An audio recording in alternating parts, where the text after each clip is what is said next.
Assalamualaikum warahmatullahi wabarakatuh. Kita jumpa lagi di channel Maulana, Ical Maulana. Maaf. Kali ini saya akan memberikan tip untuk pengobatan obat batu berdahat.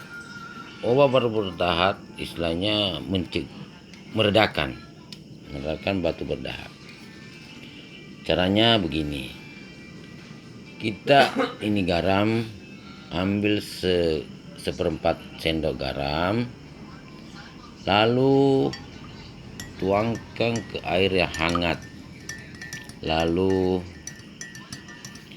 kita aduk sampai merata.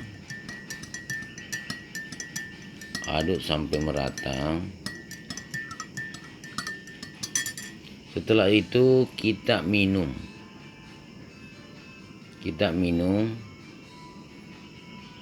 air garam yang sudah dicampur garam itu. Tapi sebelumnya tolong di subscribe channel kami supaya informasi selanjutnya bisa kita ketahui. Mungkin cukup sekian. Assalamualaikum warahmatullahi wabarakatuh.